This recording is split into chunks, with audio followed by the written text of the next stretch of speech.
আজ মঙ্গলবার দৈনিক সময়ের কণ্ঠ পত্রিকাটি ২৮ বছর পূর্তি উপলক্ষে ইফতার ও দোয়া মাহফিলের আয়োজন করা হয়েছে। অনুষ্ঠানটি সঞ্চালনা করেছেন সিনিয়র বিশেষ প্রতিনিধি মোহাম্মদ আরিফুল ইসলাম। বিশেষ অতিথি উপস্থিত ছিলেন মোহাম্মদ সরকার জামাল।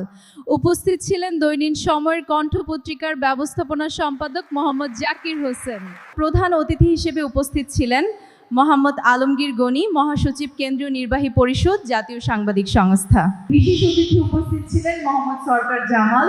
উপস্থিত ছিলেন দৈনিক সময়ের কণ্ঠ পত্রিকার ব্যবস্থাপনা সম্পাদক মোহাম্মদ জাকির হোসেন। সভাপতিত্ব করেন দৈনিক সময়ের কণ্ঠ পত্রিকার চেয়ারম্যান সম্পাদক মোহাম্মদ বোরহান হাওলাদার জসিম। প্রধান অতিথি বক্তব্যে বলেন, সাংবাদিক হলো জাতির বিবেক, সমাজের দর্পণ।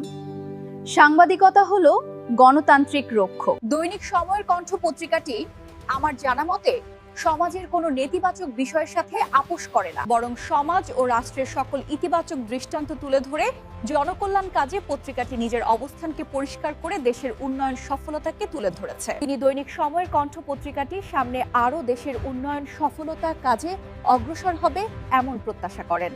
বিশেষ অতিথি বক্তব্যে বলেন, সমাজের দর্পণ হিসেবে দৈনিক সময়ের কণ্ঠ সব খবর তুলে ধরে গণতান্ত্রিক সেবা দিবে। অনুষ্ঠানে আরো বক্তব্য রাখেন বিভিন্ন সাংবাদিক বৃন্দ, মোহাম্মদ শাহিন মিয়া, সাদ্দাম হোসেন, মোহাম্মদ এনামুল মিয়া এবং প্রমুখ। অনুষ্ঠানের সভাপতি বক্তব্যে বলেন, সাংবাদিকতা হলো সমাজের দর্পণ, যা সত্য ও বস্তুনিষ্ঠ তথ্য সাহসিকতার সাথে জনগণের সামনে তুলে ধরে গণতন্ত্রকে রক্ষা করা। তিনি আরো বলেন, সাংবাদিকতা হলো সমাজের অন্ধকারে আলো ফেলা, তাই সাংবাদিককে জাতির বিবেক বলা হয়। সাংবাদিকতা করলে অনেক বাধার সম্মুখীন হতে হবে, তাই বলে অন্যায়কে প্রশ্রয় দেওয়া যাবে না।